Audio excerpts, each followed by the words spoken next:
What is up, YouTube? This is Brandon at the movies here, bringing you guys a Blu-ray update for Christmas, for a few other months. I've had a few pickups in this late November, actually late December until Christmas, and then I have stuff from previous months that I just never got to. So I hope you guys do enjoy this. Updates on the Riverside Slasher film. Again, it's still in production. I got all the stuff I needed to shoot done. Now we're just getting to where the full cast is ready to go. And once that happens, I can't wait. But so my best guess on that would be January 27th for a release. But as of right now, that's just a holding date at this point right now. So, but let's get on to the pickups I got. So I'll start with the DVDs, even though this is not as new, or this is newer. So this is just like, because there was an announcement this a week or so ago that Ash Ketchum and Pikachu are not going to be main characters on the Pokemon anime anymore after 25 years, which, you know, it's a nice long run. The episodes where he in the new series hasn't aired yet, so I don't know if they're going to show the episodes he wins, and then the 11 new episodes that are supposed to come out in January, that's going to be Japan's release, I think, for those 11 episodes. We'll see. But yeah, I wanted to pick up some stuff. It's not everything I need to pick up. But yeah, so I got Johto League Champions. This is, I think, season 2 for the Johto series, I believe. Or no, I think it was 4. I forget what, how these seasons in collection. So this is the complete collection of Johto League Champions, so it's not the complete season of that. Advanced Battle, I haven't got Advanced yet, or Battle Frontier, which Battle Frontier is the last of the Advanced series. I still need Master Quest, the original series, which I would recommend if you're going to get the original series. Probably don't get the Blu-ray set because it's only 52 episodes, which is a little weird how they only released 52 episodes on Blu-ray, and the entire, unless that includes the Orange Island episodes in the complete Indigo series. But I think you have to get that to get all like the Pokemon League stuff, which the Blu-ray doesn't. It's the same thing with Netflix. And then I got the whole Diamond Pearl collection, Diamond and Pearl, Battle Dimension, Galactic Battles, and Sinnoh League Victors. Yeah, these were all on good deals on Amazon. So yeah, I picked those up while I could for the deals they were having. So I would recommend going to Amazon if they still have those deals, because a lot of the other series are definitely up there, depending on which one you're looking for. But so yeah, let me get to the stuff I got from Dollar Tree a few weeks ago. Picked up Mass Effect,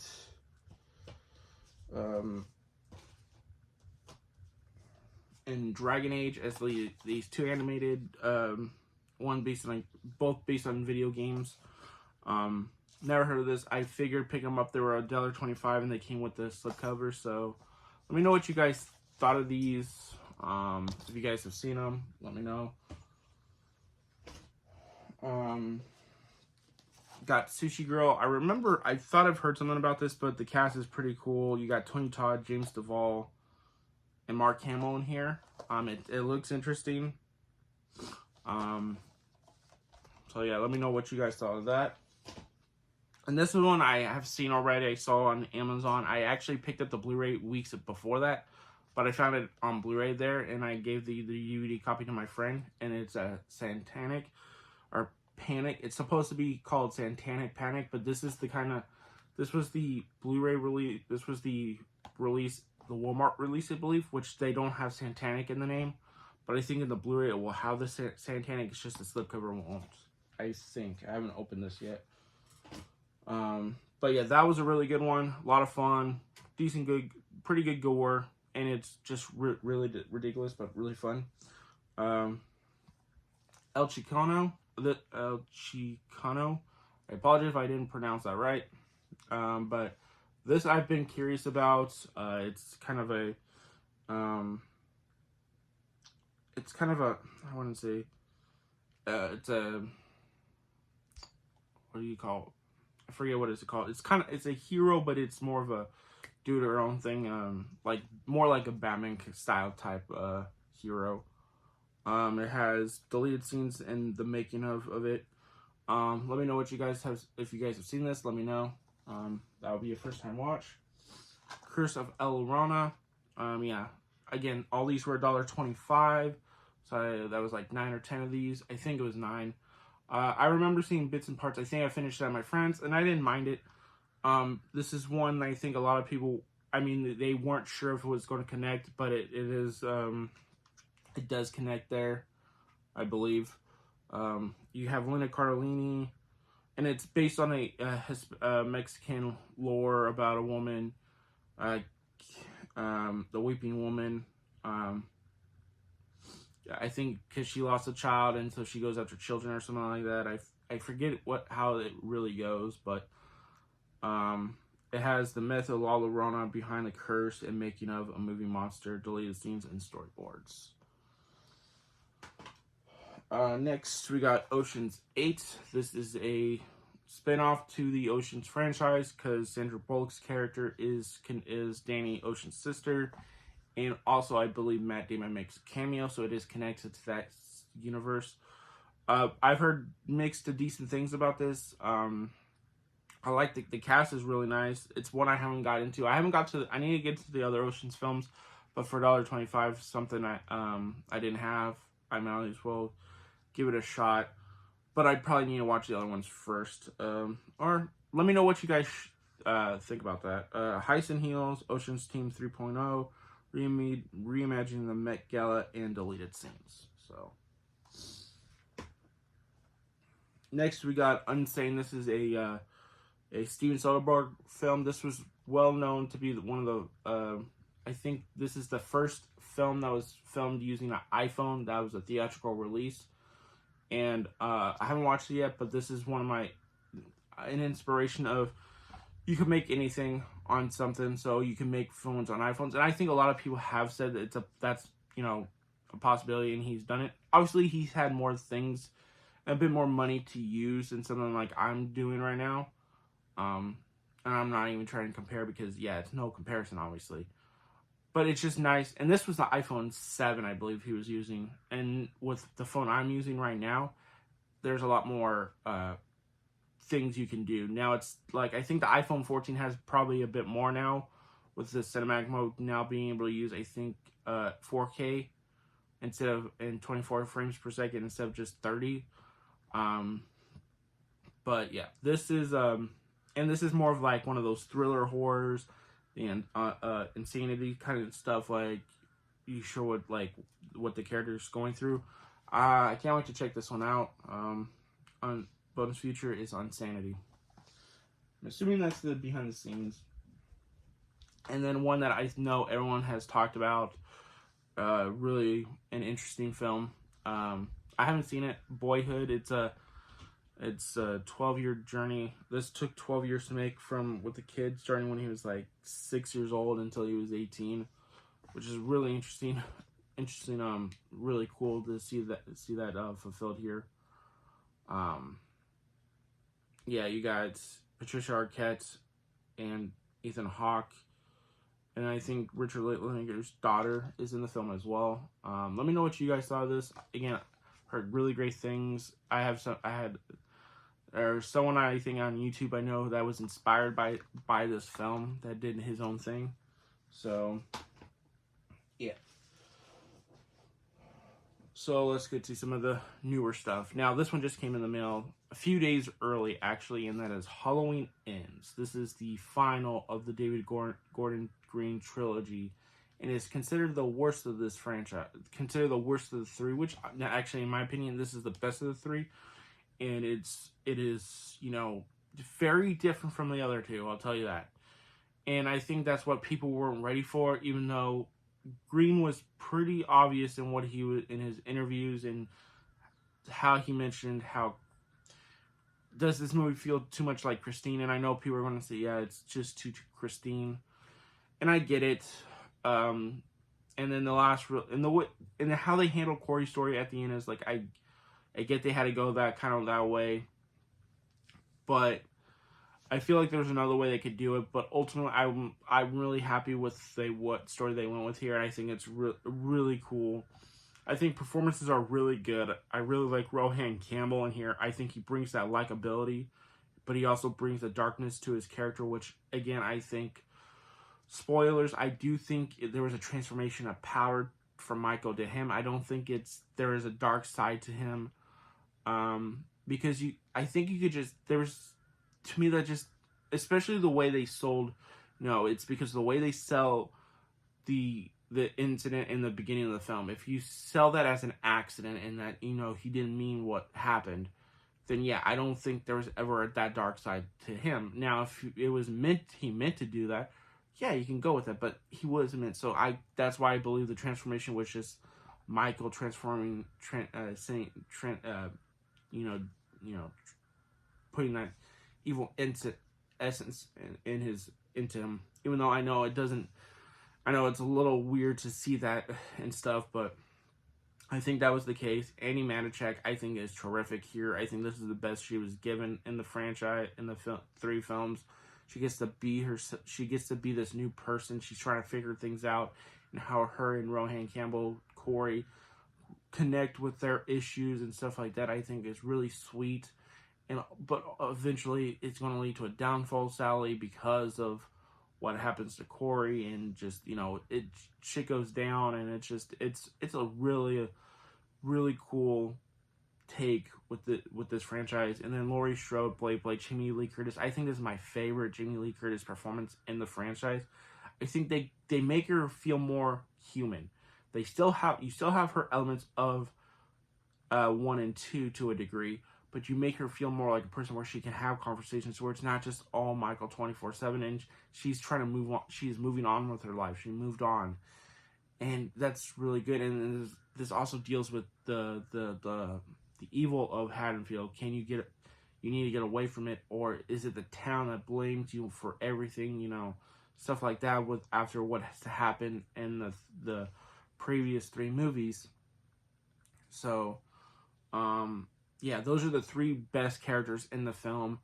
You don't get enough time with with Officer I forgot what it is. With Will Patton, and James Duchovny, for the time he's on screen, I think he's pretty good in the way they decrypt his mask and make him weak, and he can't kill until he kills. He gets stronger. I still really like that aspect. The final 10 minutes, while probably not I feel like it's rushed for sure. Ultimately, it is satisfying enough, but I think they could have went another way, which handles the Corey character a bit better, or wraps his up, or possibly could have went for more in the future. But yeah, definitely. And this is the one more exclusive, so you get this. I know, ironically, this is kind of for a lot of people maybe false advertising, even though, they do give it to you, but not as much as you think. Bonus features, you get behind the scenes with the original Final Girl, Jamie Lee Curtis, and filmmakers to celebrate the making of the greatest horror franchise ever made. You get no plays like Haddonfield, Final Girl, Indian, Halloween, and more. There's also commentary, and the deleted extended scenes are pretty good. The 1 or 2 of them they probably should have kept in the movie. At least the last deleted scene, I think they should have kept it in the movie. But hey, at least we got it here. Yeah. Again, this is top 5 horror movies of the year for me. Next, we got Clerks 3. Love this movie. Went to see this in the theaters. I'm glad I did. I'm still planning on picking up the 4K at some point. Since it's not totally sold out, so I've been willing to wait on it. But this movie is so heartwarming, but so emotionally what this deals with. This was based on part of Kevin Smith's life with the heart attack, and this deals with Randall having a heart attack and then wanting to make a movie, and it's a meta take on Clerks and just what you're doing with your life. Again, it has those questions about life and what have you done, and it's just really good with, Brian O'Halloran and Jeff Anderson are so good. They work so well with each other. It is insane. And the movie is just so emotionally effective, especially where they go with a certain character. I won't spoil. And there's a reason why that was like that, I think. But and then you bring back also Trevor Furman, who plays Elias. He is funny as hell in here. And especially with the way they take his character is really interesting and really out there. But it really works. It's nice seeing all these and then the cameos and stuff like this. This movie is a good send-off to the Clerks franchise. I hope that doesn't spoil much why it's a send-off, but I'm pretty sure a lot of you probably know going in what emotionally, and it makes sense. It makes sense in a way, because if you know the original ending for Clerks, it wasn't really supposed to start a franchise, but yeah, this is so good. Oh, Kevin Smith as Silent Bob and Jay Muse as Jay. Again, there's this franchise has been. I mean, this universe for Kevin Smith has just been so iconic and just so cool and awesome. I definitely would recommend checking out the special features. You got the audio commentary with writer-director Kevin Smith, actors Brian O'Halloran, Jeff Anderson, Trevor Freeman, and Austin Zayar, who's also Elias's Silent Bob in a way. The Clerks 3 documentary, We're Not Even Supposed to Be Here Today, 3 decades of Clerks documentary, deleted and alternate scenes, theatrical trailer. The deleted and alternate scenes was interesting because you don't get to pick and choose which ones you want to watch. They just go through, and some of them feel so different as from what they shot or what's in the movie, but still probably give it a shot. See which. So yeah, Clerks 3 definitely worth it. It's on Blu-ray, 4K, and obviously on digital. This one is probably the most controversial because this one not a lot of people liked, and some have put it on their worst movies of the year list, and that is Jeepers Creepers Reborn, which I have not put that on my worst list. This is definitely to my top 20, I think, in the year, and it's top 16. It's for good horror for me. It's not the best. I'm not saying I'm going to put this up with Pearl or Bones and All, but this movie is a lot better than people give it credit for. I think big parts of this it's a little too meta for people. And look, I'm not saying that's wrong to not like it because of meta or because visually some of it looks really. They did not have a bunch of huge budget. It's noticeable in terms of the visual effects at times because there's literally, if you go behind the scenes on this, you can see them putting characters on a virtual reality screen on the computer or whatever you want to call it, I think, from what they said. And they said it was really this really awesome technology. And you're just like, I wouldn't say awesome technology because a lot of people will notice this. And some people don't think the director knew the idea of the creeper. But to be fair, the director didn't write the script. It was written by Sean Jake Seal and Sean Michael Argo, but I'm still not going to shit on this because it's different, and that's for sure. I think the concept is really cool, and where they go. Again, yeah, visually there's some things that you notice that you just you'll notice, but it didn't bother me. The color grading, I like the color they went for in terms of it's like a bluish green, which I liked. Again, it's the stuff more in the cemetery that is the most notable stuff, and then sometimes when you come out of the house, maybe. But again, I think the idea is there. I think the look of the creeper, I don't think is as bad as people like to make it out to be, especially when you watch it. Makeup, I think, was pretty good for especially the face. Now the hats, I feel like looked a little too cheap when you watch promotional photos and stuff like that. But he's a much more feral character. There's much more. He's not as powerful. It's like it's being reborn. And then you got these characters, Lane and Chase. Chase is a conspiracy into the Creeper. Lane is a kind of into this actual scientist type stuff, at least from what I remember. But she's getting premonitions and disturbing visions of this cult stuff. Now that stuff I will say is probably the stuff that also people are not like, why is there cult stuff? I think because they're connected to the Creeper in some way, but we don't. And ultimately, the movie doesn't give us that complete answer of why they were involved, but they were. But I think you could relate because it didn't attack them or something like that.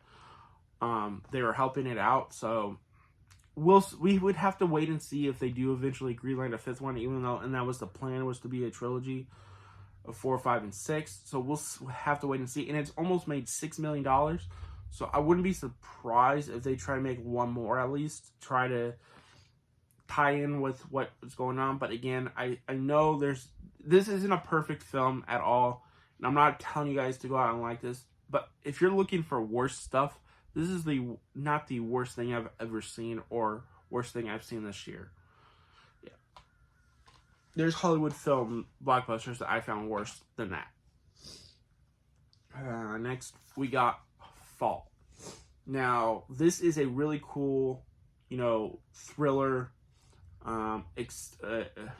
movie that will, like, if you are afraid of heights, you will be afraid of this movie. Now, theater experience, this really a really healthy experience. So I don't know how well this will be on like TV, but man, it was effective. I know some people complain about some of the visual, like it looked a little too noticeable. Yeah, of course it's going to look like that, especially for this movie only cost $3 million.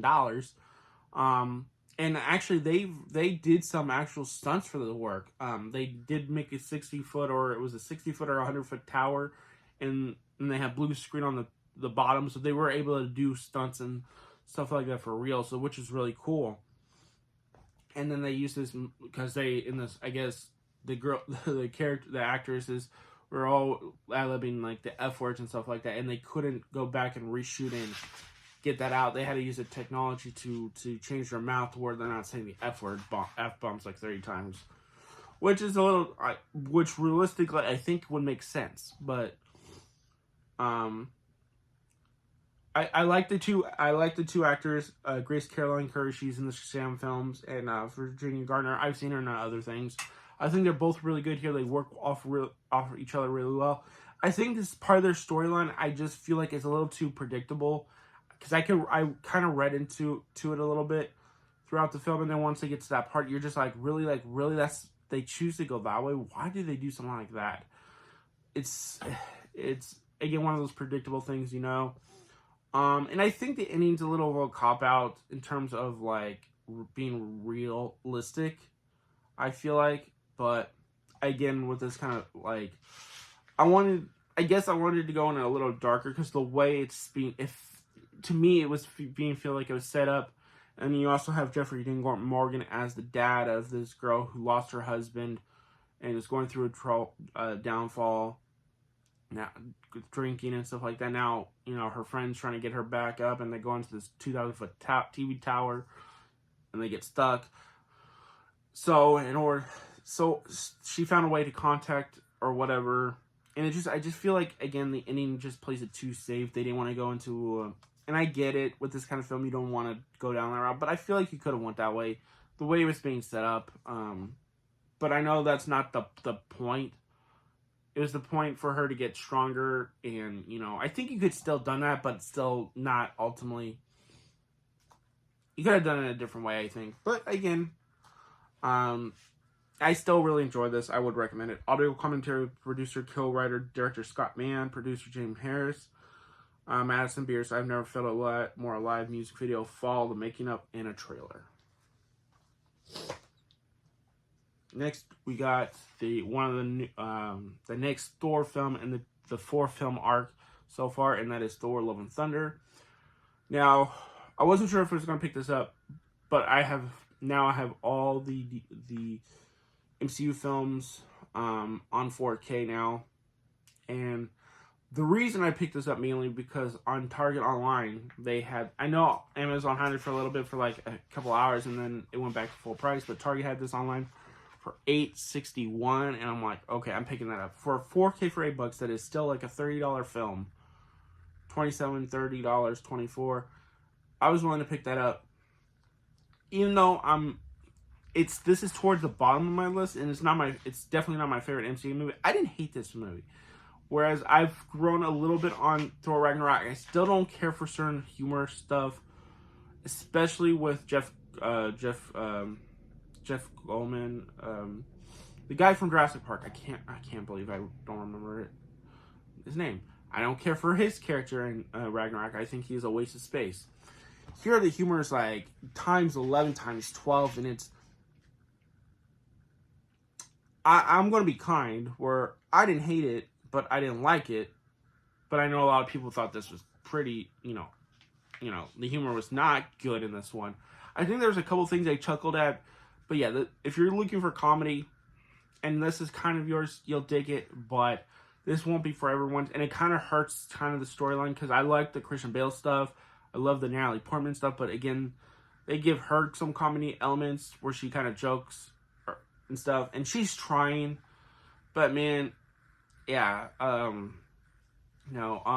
Zeus stuff with Russell Crowe as Zeus, I thought was interesting. Again, I like the main four. I like the character Watiti voices and does the motion capture for. I think I like him a lot more in here than I did in Ragnarok. Funny enough, like I haven't had a problem with him. And of course, I like Tessa Thompson's character. I think she's badass. I think she looks cool. Chris Hemsworth, I think he's just, too much of a meathead in this one. Now, there's bits and pieces they give him that show him to be, more than just that. But I feel like they just played too much on here. Christian Bale is scary. He looks really intense. And you like his story, where he goes and you understand where it really you get where he's coming from. And always the story with Natalie Portman where she becomes Mighty Thor, but she's sick, she has cancer. That's a really cool story. But I feel like they could have done more with that character. They could have done more with both characters ultimately. But there's the stuff that I enjoyed the most, and why I was able to give this like a 3 out of 5 instead of like a 1 out of 5, because I feel like if you don't have those characters, like those characters in here, and it's something different, I'm like, I don't think I would have really liked anything about this movie, because visually this movie is a mess. And I'm not blaming this on the. I think Disney also, from what over things you've heard, that they don't, there's time deadlines they have to reach, and it doesn't do the animators so well, or the visual effects, and you could tell. But the direction wise, I don't care. I didn't care for Taka's direction in this one. I think he's just lazy in this one. This is his laziest filmmaking, and it sucks to say, because even though wasn't the biggest fan of Ragnarok, you could tell he had good direction. He had a visual aesthetic. He knew what he wanted. Same thing with Jojo Rabbit. I haven't seen 2 of his other films, We Are the Shadow and the Wilderness thing. But the 2 films I have seen, you could tell there is talent there. He knows, especially with humor. But again, humor is very subjective, and he does not do that well. And here it just feels like he's just being lazy and just ramping up the shit he likes up to 11, 12, and it's just it gets old. So this ultimately was a 3 out of 5. So I would recommend this to fans of Thor Ragnarok. If you're not fans of Thor Ragnarok, this definitely is not going to get, even with the stuff that I said that I think I liked, I still don't think that's enough for you guys to buy this. I think watch it on Disney Plus, see what you think. You got the hammer-worthy Thor in The Mighty Thor, Shaping a Villain, another classic Taka Avenger audio commentary with Taka Waititi and 2 special guests, gag reel and deleted scenes. So yeah, let me know what you guys thought about that. Sorry about that, guys.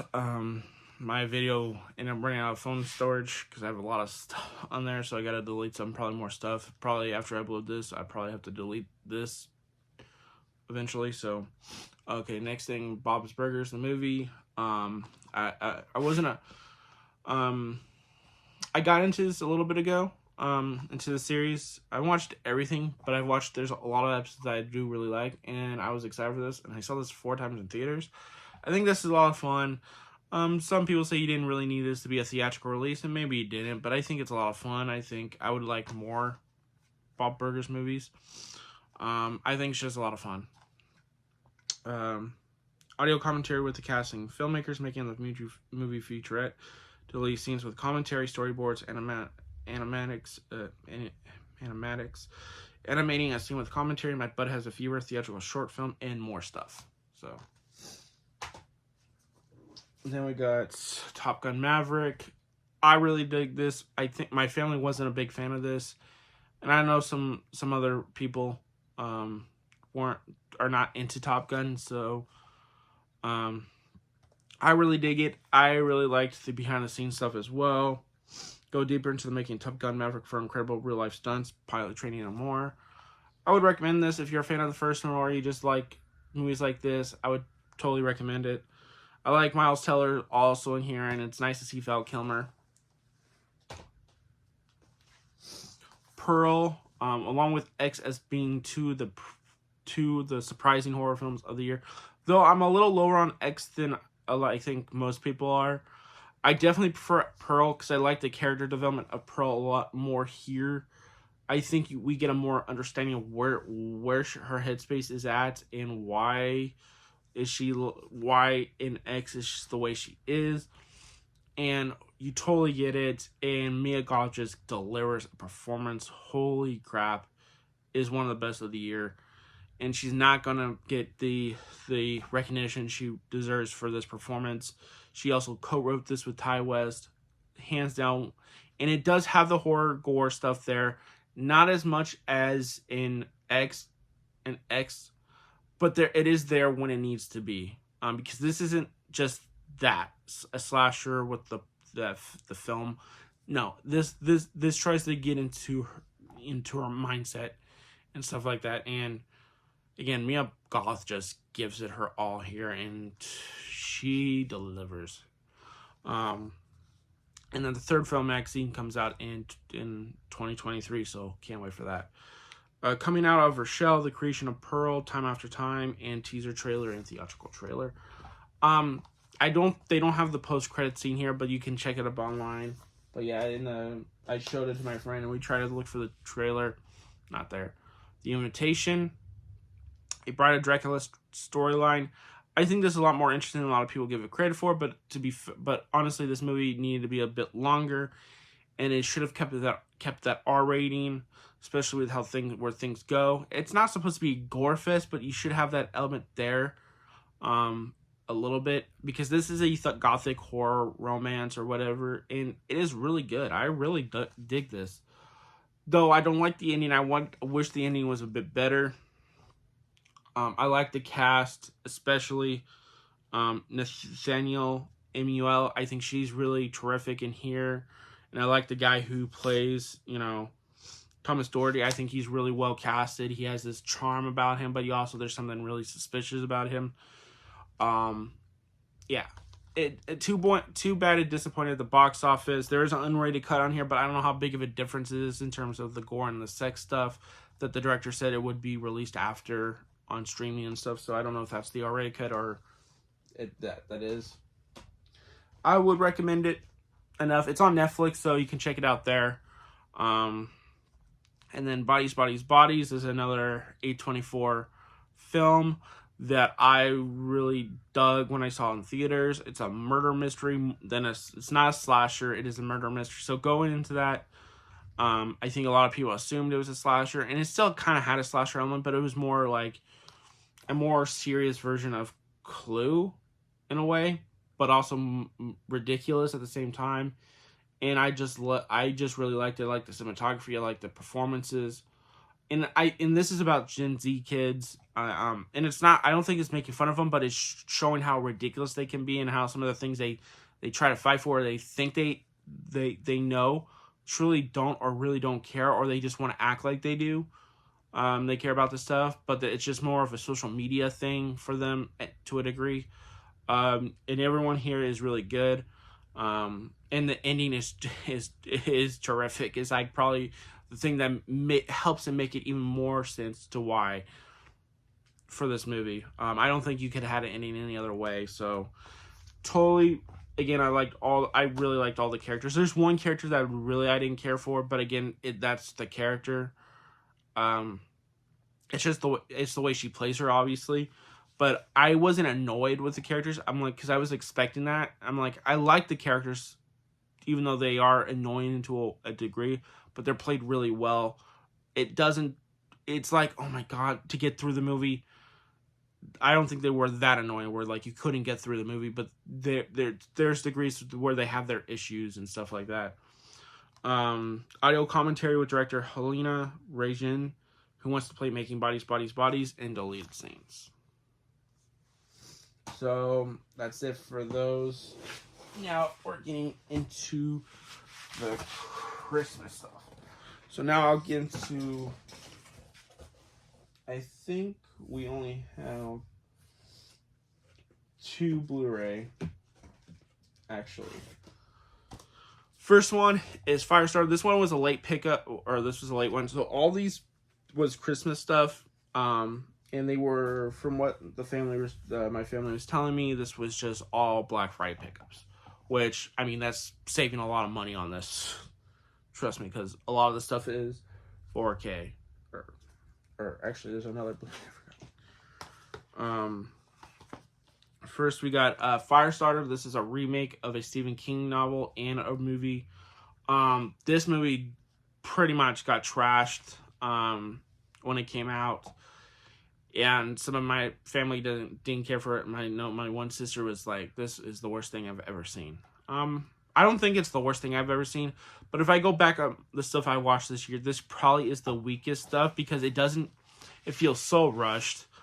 Well, I like the performance from Efron and the daughter. I really did. Raya Kira Armstrong, I think she was also in another horror film, I believe. I forget what it was, but I think they're obviously the best 2 characters in here. I think the villain that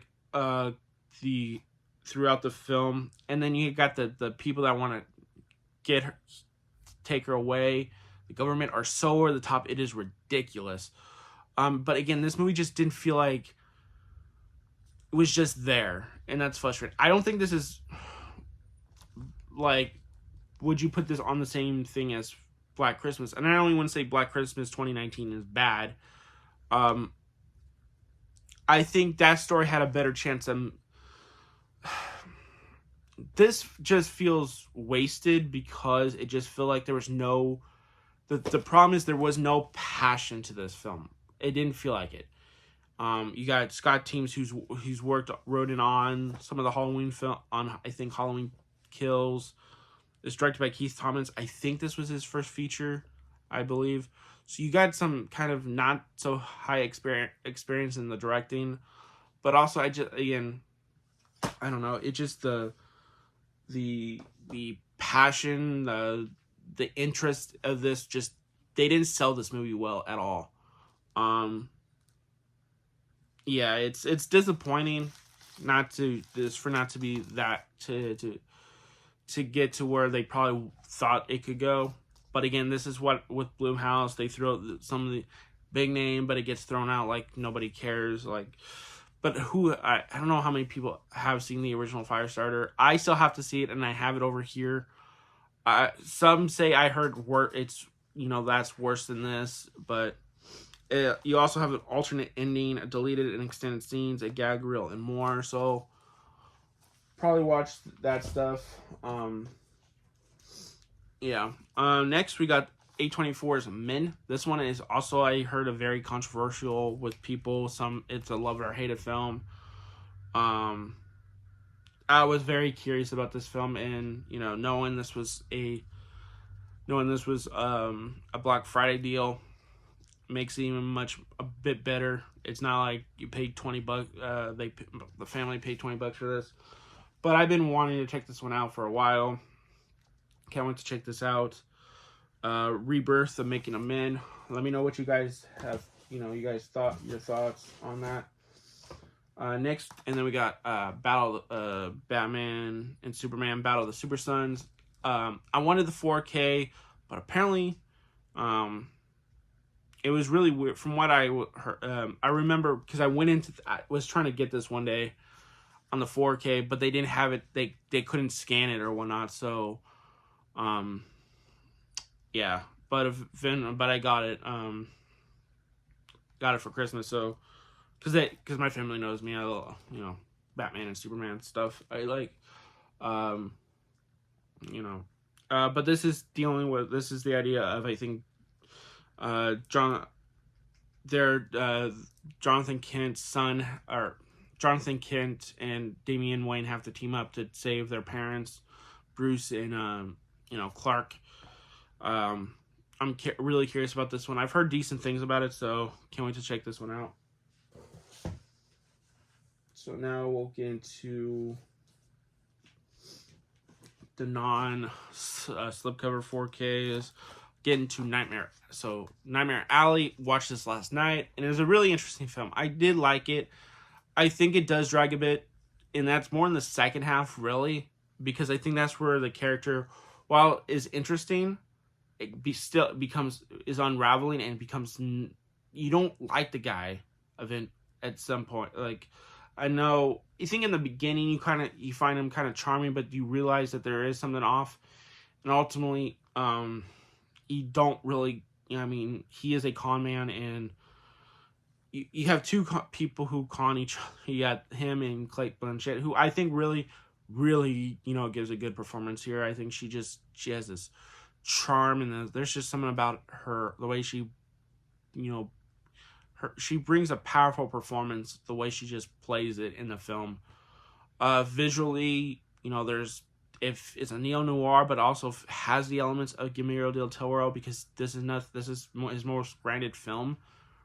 And he does a really good job at, and he really was into this kind of American store, this kind of stuff in the behind the scenes he was mentioning. I think everyone gives a good performance here. There's no bad performance here. Eventually, though, again, I think this comes down to, ultimately, do you care about the character played by Bradley Cooper? And I think that's what maybe hurts the film a little bit. But I really appreciate the style of this kind of film. And when stuff happens, goes down in the third act, is really some gnarly stuff.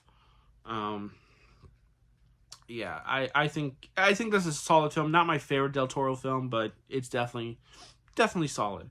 You got the Del Toro's neo-noir Beneath the Trap and What Exists in the Fridge, which is the behind the scenes. Next, we got A Quiet Place Part 2. I have not seen this yet. I've been really not sure if I wanted to see this at any point, but since I got it now, I will check it out. I like the first movie, but I've only seen it once. I feel like it's a movie that you want to see on the big screen, and then after that, it might be a harder watch to sell. I think just because the dialogue's not there, and then you're at home and you have other things that can distract you, even if you're not trying to, but it can. So it's a watch that might not, for at least the first one. Definitely will check this one out. Hopefully it's as good, I heard good, to even better than the first, so let me know what you guys thought of Quiet Place Part 2. And you got exclusive director diaries with John Krasinski, plus behind the scenes of visual effects and sound design, and pulling back the curtain of A Quiet Place Part 2.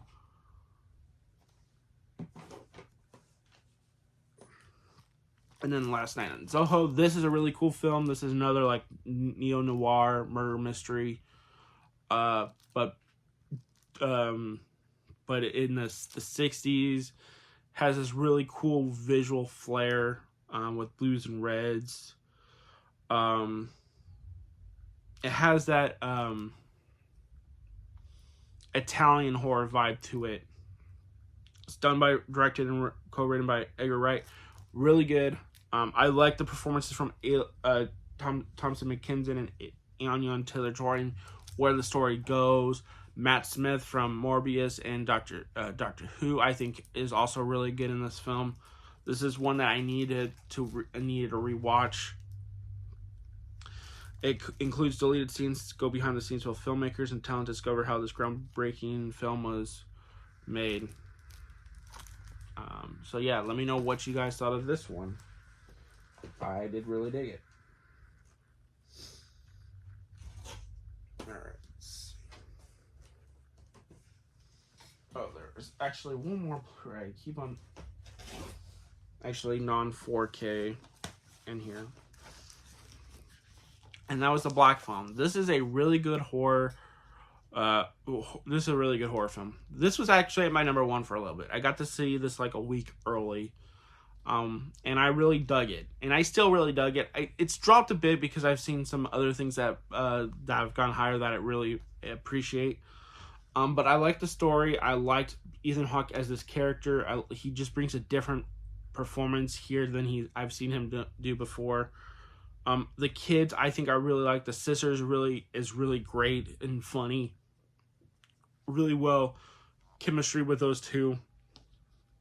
There's some really intense scenes that, especially with her going after these bullies. I'm like, holy shit. There's a creepy atmosphere to it. I like the cinematography. I like the way it's shot. Yeah, I think this is a really well done horror film, and it has the supernatural element, but it's done to advance the story, to help the story. It's not to they may have one scene where it's trying to be a jump scare, but other than that, I don't feel like this is trying to be a jump scare movie, and I appreciate that even more. Directed by Scott Derrickson and written by a screenplay by Derrickson and Robert C. Cargill.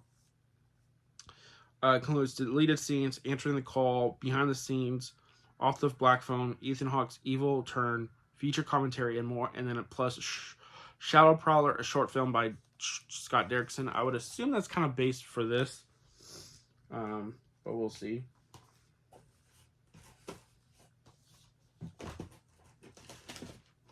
Next we got this is a double dip. So I wanted the slipcover. And that is the Batman. Robert Pattinson. Yeah, this is one of my favorite Batman films. I think it's hard to rank because I have Batman v Superman at number one, even though that's a Batman and a Superman film. So it's really hard to say. If you're talking about a solo film, this is my favorite Batman solo film, and it's hands in, and there's no doubt about it. Matt Reeves delivers a great Batman film here. Robert Pattinson delivers a great Batman Bruce Wayne, even though his Bruce Wayne is more like Batman anyway, which I think even makes the character that much more. I think it's really interesting to see it, just like, even when he's Bruce Wayne, he can't stop being Batman. Like, I really like that. That is different. The Playboy stuff, like the Christian Bale take on the Playboy, I didn't care for so much. It just felt so fake, and I know that's the point, but it's really off-putting to a degree, and it's like, man, people do get off-putted by that, and you could in some of his, and I get, but that's the only time I've seen Bruce Wayne act like that. If you watch the animated series, I never get that feeling of him being that kind of playboy like that. You know, other ones I have not like that off-putting. So Christian Bale is the only one I've seen really off-putting, honestly.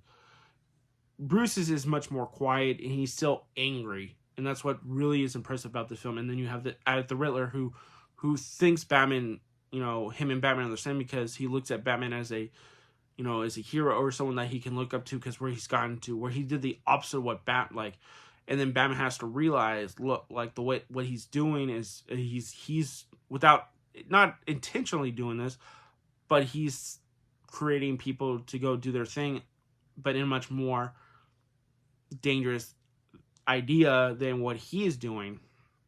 And then you got, you know, Catwoman played by Zoe Kravitz, Jeffrey Wright as Gordon, and then Andy Serkis as Alfred. Colin Farrell's the Penguin. I think this is just it's one of the best. This is my favorite film of 2022 so far. I mean, at this point, it is my best film for 2022. And we have a lot of good films. There's a couple other films in here I have not seen. So there's one that a lot of people would have their number one. Have not seen yet. So,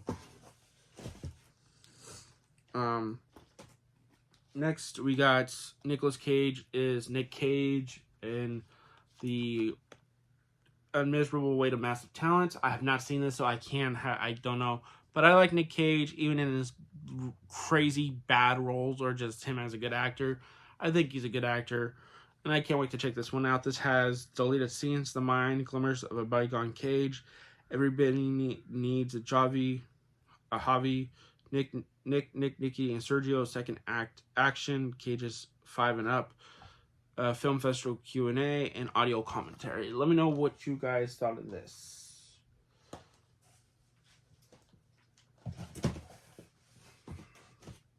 Next, this was an upgrade. Clockwork Orange. This is a movie not for everyone. This is not a everyday watch, but with it again, Black Friday for Christmas. This is perfect. It comes with a slipcover. I definitely dig that. Malcolm McDowell is incredible in this film. Again, my first time I saw Malcolm McDowell, I believe, was the Halloween films, his Halloween and Halloween 2. And when I finally watched this, I'm like, he is so good in this film. He's so deranged and fucked up, and it's just crazy to think about. So yeah, definitely recommend Clockwork Orange. It's not for everyone. Again, commentary by Malcolm McDowell, historian Nick Redman, plus on Blu-ray. Malcolm McDowell looks back, turning like Clockwork Channel 4. Still Tech in The Return of Clockwork Orange feature it. Great bullshit Yar Blockos making a Clockwork Orange theatrical trailer. And then now I have all the MCU films. 4K is Doctor Strange and the Multiverse of Madness. I think this is my third favorite superhero film of the year, just behind Batman and Black Adam. But this is really damn good. Once it gets to the Sam Raimi stuff, it is really good stuff, especially with Scarlet Witch. I love Scarlet Witch in this film. She is awesome. She is badass, though she is a villain throughout this film, and you get where she's coming from, but at the same time, she is really. And the biggest thing is that you do kind of have to watch the Vision series. The Vision series to get it in a way, or to understand her character motivation to a degree. So that's the only thing that sucks about that. But otherwise, I think this is a really cool watch. Again, I think if you had Sam Raimi be able to do it fully controlled, I think, because there's some really bland looking shots I don't care for in the light, the way they shoot sometimes. It's like, guys, you can shoot better, or have a better cinematography, or better lighting, or better color grading here than just looks really just bland with the rest of the stuff in this movie. It's just little small things here and there like that. It bothers me for some reason. Constructing the Multiverse, Method to the Madness, introducing American Chavez in the introduction to that character. Gag reel, deleted scenes, and audio commentary.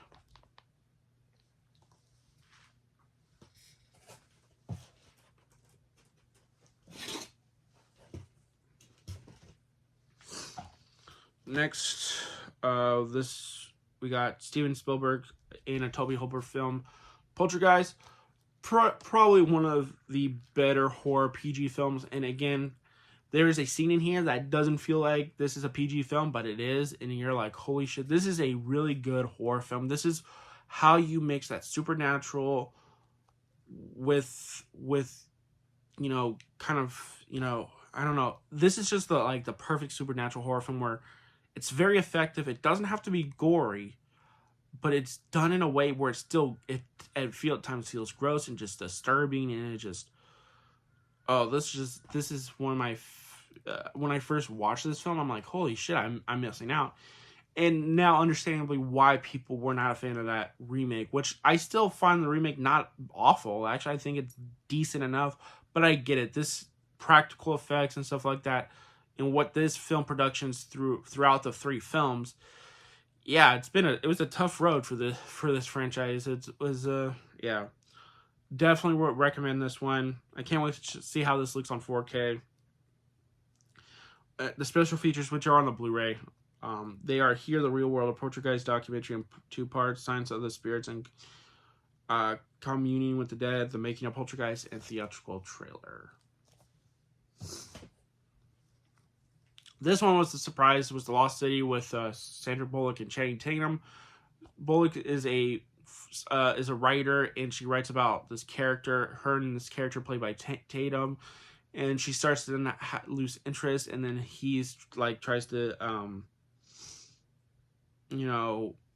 tries to be there for her, but she just says, "Hey, you're not that guy." He acts like that guy, and but you're not that guy. But she gets kidnapped by Daniel Radcliffe's character, who actually believes in the stuff that her writer writes, that's about ancient tombs and daring adventures. And then there's treasure on this island, so now she has to go and do that, while Channing Tatum has to try to find a way to save her and stuff like that. And it's a lot of fun.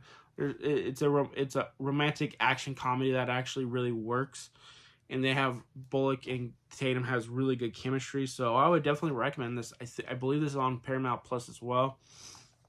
It has over 50 minutes of deleted scenes, or it's deleted scenes, bloopers. Bullock and Tatum, the dynamic duo, jungle rescue, building the city, and more.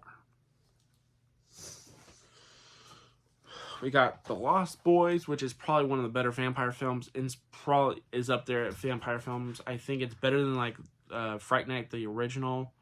I think this is just and it's and directed by Joel Schumacher, the late, rest in peace, which a lot of people now still kind of remember him more for Batman Forever and Batman and Robin than this. But this is a great vampire film. This is just a terrific film. And unfortunately, the sequels just didn't do any justice. You got commentary with Joel Schumacher, Lost Boys Perspective documentary. Yeah, you got a bunch of stuff here. If you can pause, you can take a look. Elvis. This was a terrific film. I really liked this, and I think Austin Butler, deserves to get a nomination for this at the least. I think he's actually really good here in the role. I know he doesn't look like Elvis, but I think he pulls the role off, and the way they told the story through Tom Hanks's, I think makes it even more interesting and not generic like you probably would have done. A lot of other biopics would have done. This is directed by Baz Luhrmann. This is at 2 hours 39 minutes, which is a pretty long biopic, but I like where they go, and I like the style of the film. The visual stuff that he does with it, I think it's definitely worth checking out. Bigger Than Life, the story of Elvis, rock and roll royalty, the music and artists behind Elvis, Fit for a King, the style of Elvis, Viva Australia, recreate iconic locations for Elvis, Trouble link video. The Wolf of Wall Street. Yeah, this is just an iconic Leo movie. This based on a true story, the crazy stuff that happened here. Martin Scorsese, Margot Robbie, Jonah Hill. It has the Wolf Pack, Running Wild, the Wolf Wall Street Round Table. Nothing else much to say about that. And then we got The Secrets of Dumbledore. This is the 3rd film of the Fantastic Beasts franchise, and it looks like it probably is the final.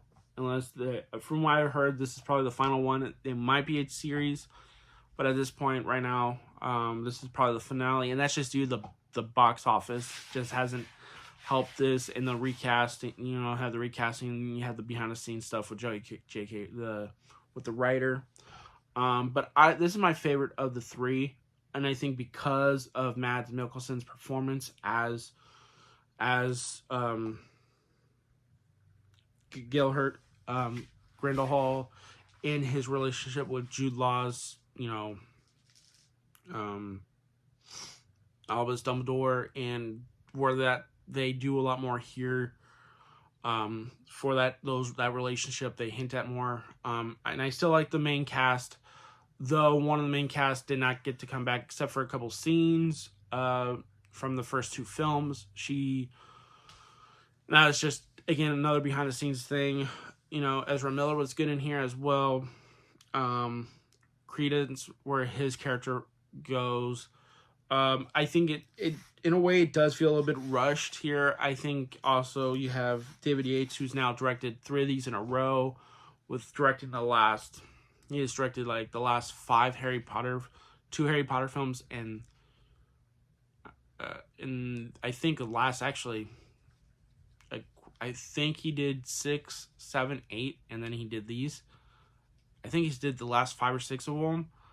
He might have not done 6, but let me know I think he did he did at least 5, and that might not give the world it needed much more time to breathe kind of stuff. So yeah, let me know what you guys thought. Expansive features meet the newest characters and beasts and learn their stories, join the cast and crew and their favorite scenes, deleted scenes. Yeah, not much behind the scenes stuff there. So got Interstellar. Yeah, this is definitely a movie you gotta have on 4K. I've not actually finished this movie, so I'm glad to be able to get it on 4K. I want to see how it looks on 4K. Jurassic World Dominion. I wanted to check out the extended edition. I had the other films already. I do need to upgrade the original trilogy on 4K at some point. But yeah, I wanted to check out the extended edition. You got a battle at Big Rock, a Jurassic World short film, a new breed of VFX. Dinosaurs Among Us inside the Jurassic World Dominion, and in depth 45+ minute look at the making of the film. No Time to Die. Haven't seen the other films. I have the 3. Well, I think I need to pick up the 4th film, but I wanted it. But yeah, needed to have this in the collection just once I get to it. Sonic the Hedgehog 2.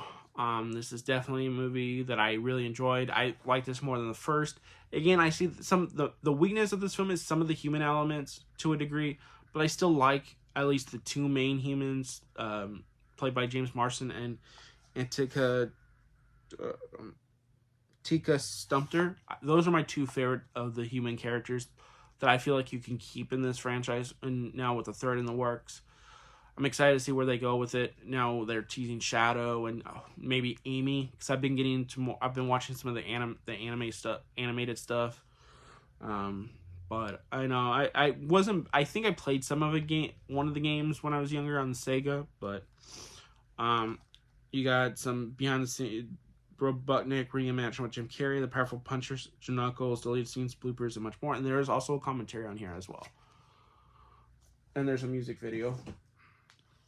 The Matrix Resurrections. I thought this was really interesting. This is actually my favorite of the Matrix films, though I've only seen this in the original, and somehow I like this much more than the original, which is kind of weird to think about. But it's a meta take on it. He's a video game designer, but that they have to come and find him. That you're actually Neo, and it's so interesting for some reason that I just found this a lot better than a lot of people thought it was. Again, Matrix wasn't my franchise, wasn't something I was really into.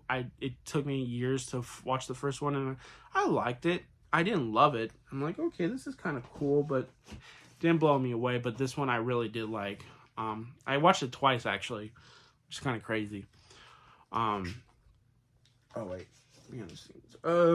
You got The Matrix transformed action and cinema. Filmmakers have now changed the game yet again. Go beyond the code to find out the cast and crew create the most jaw-dropping, heart-pounding scenes in The Matrix Resurrections as they take action to the next level. So, yeah. And then lastly, Everything, Everywhere, All at Once is the A24 film about a parallel universe, which is really interesting. I haven't checked this one out yet. I've been wanting to. A lot of people talk about how this ship is like the number one for. A lot of people have this on their number one list. I can't wait to check this one out. You got audio commentary with the writers directors Daniel Kwan and Daniel Sherhart. Almost everything you ever wanted to know about everything everywhere all at once featurette, putting everything on the bagel, kicking up the multiverse featurette. Deleted scenes with optimal audio commentary, outtakes, music, visual, and theatrical trailer. So that is it. Yeah, sorry guys that took you. So ultimately, this is about an hour video, and I don't know if I'm going to split this into two or I'm going to combine them. Probably combine them. We'll see how that's going to work out. So yeah, let me know what you guys thought of all this pickup. So all the Christmas stuff right here.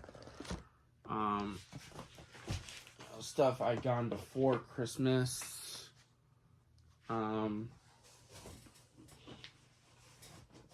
Dollar Tree pickups. And then the Pokemon DVD stuff.